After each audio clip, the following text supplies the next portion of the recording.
Ils sont passionnés. Quand ils parlent de leur métier, ils ont les yeux qui brillent. C'est mon métier, ma passion. Bonjour, c'est Xavier pour mon métier, ma passion. Et donc là, on va imaginer le lieu où pourrait travailler Olivier, puisque c'est Olivier qui va être avec nous, Olivier Ancel. Ça pourrait être une salle de danse avec des miroirs, etc. Ou ça pourrait être toute autre chose. Il y a des chaussons de danse peut-être, mais il n'y a pas de tutu, ça c'est sûr. Il n'y a pas de tutu. Olivier, il a commencé par faire des cours collectifs de danse. Alors, il va nous dire quel type de danse il travaillait en collectif, et puis nous dire aussi comment il est arrivé à faire professeur de danse. Je me présente, je m'appelle Olivier Ancel. Je suis de la région Bretagne. Exactement, je suis près de Rennes. Et j'ai démarré en région parisienne par rapport aux cours collectifs.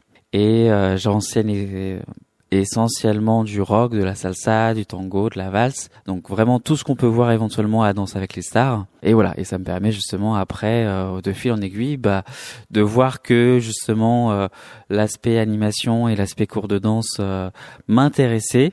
Donc je travaille dans des associations, je travaille dans des écoles de danse, je peux travailler avec éventuellement des comités d'entreprise, mais voilà, ça reste assez léger par rapport à l'activité de cours collectif. Et là cette année, à titre exceptionnel, parce que j'ai une autre activité aussi à côté, je n'ai plus de cours collectif, mais voilà, j'ai d'autres activités en cours, donc à savoir aussi bien les cours particuliers à domicile. Donc je me déplace chez les clients directement, que ce soit des particuliers ou des entreprises, pour éventuellement des ouvertures de bals de mariage, pour tout ce qui touche vraiment à l'événementiel. Et j'enseigne toujours du rock, de la salsa, du tango, éventuellement là récemment j'ai fait de nouveau, et on me le demande encore, Time of My Life Dirty Dancing, voilà. Et voilà. Et du coup, c'est vrai que les cours collectifs me prennent beaucoup de temps. Après, j'ai quand même les stages et les soirées dansantes à côté, qui me permettent de conserver un peu l'aspect collectif, mais c'est plus restreint. Alors, tu as parlé de cours auprès des particuliers, donc j'imagine que c'est sans doute pour préparer la première danse d'un mariage ou de choses comme ça. Explique-moi comment ça se passe, et est-ce que c'est difficile de leur apprendre ces danses-là qu'ils ont choisies ? Pour le coup, oui. Je travaille à domicile, donc cours particuliers, donc tout ce qui touche à l'événementiel, donc aussi bien les mariages, donc ouverture de bal. Donc je prépare les futurs mariés à danser, mais c'est pas forcément que les futurs mariés. Parfois ça peut être les parents, ça peut être éventuellement pour des anniversaires aussi. Voilà, de faire plaisir éventuellement aux parents ou éventuellement aux enfants. Et voilà, c'est assez.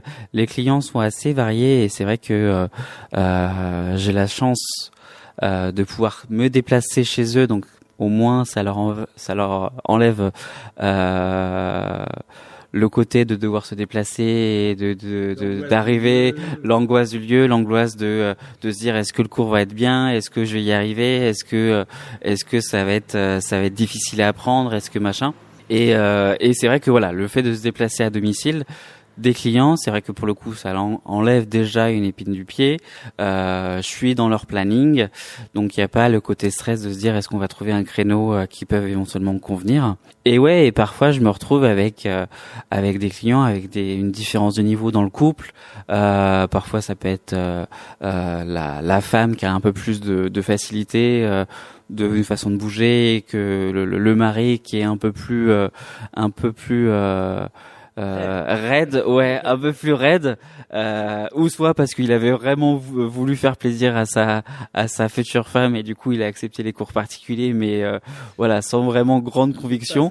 Donc, carrément, c'est plutôt le foot ou éventuellement le rugby à côté qui l'intéresse, ou éventuellement de boire des bières entre amis, mais voilà, grosso modo c'est hyper intéressant, et une fois que j'ai trouvé, j'essaie de mettre de l'humour, j'essaie de mettre un truc qui soit un peu ludique et un peu convivial.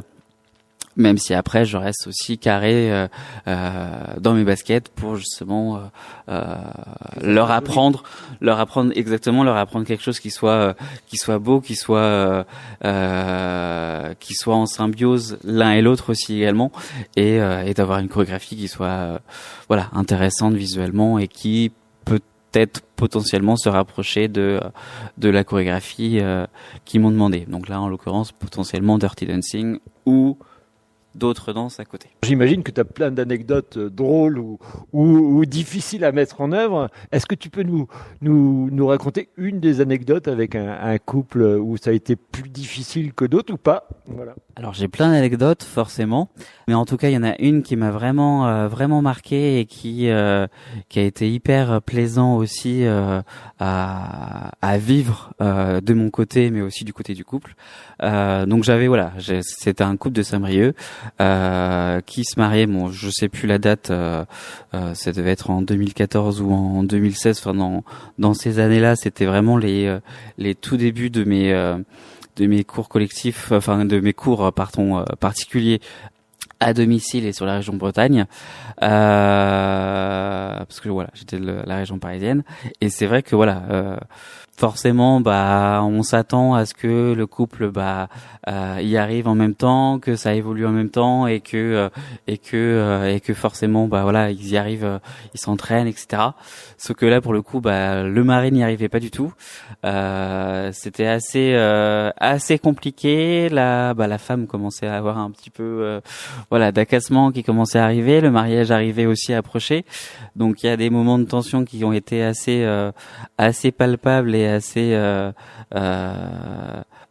qui m'ont fait sentir et et je me suis senti un petit peu qu'est-ce que je peux faire pour les aider. Donc voilà, j'ai pris le temps d'expliquer, j'ai pris le temps de décomposer, d'utiliser la pédagogie, d'essayer de vraiment chercher à ce que ils passent un bon moment et surtout le mari, voilà, que ce soit pas une corvée et qui perdent pas pied et qui se disent tiens, je vais abandonner, et que quelques jours avant le mariage ils finissent par dire voilà, en fait on va pas faire l'ouverture. Donc non, ils l'ont faite, l'ouverture, et je l'ai boosté, je les ai boostés aussi.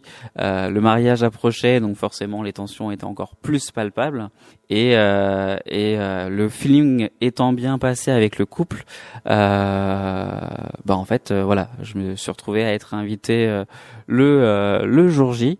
Sans ça, j'aurais pas pu assister à une super ouverture sur Pink. Voilà, je me souviens, je cherchais la chanson, c'était sur Pink. Le titre de la chanson, je sais plus, mais c'était sur du Pink.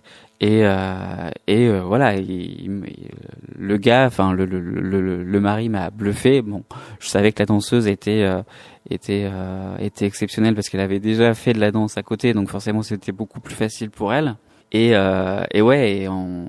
Je me suis senti un peu la larme monter à l'œil et d'avoir vraiment cette sensation d'être juste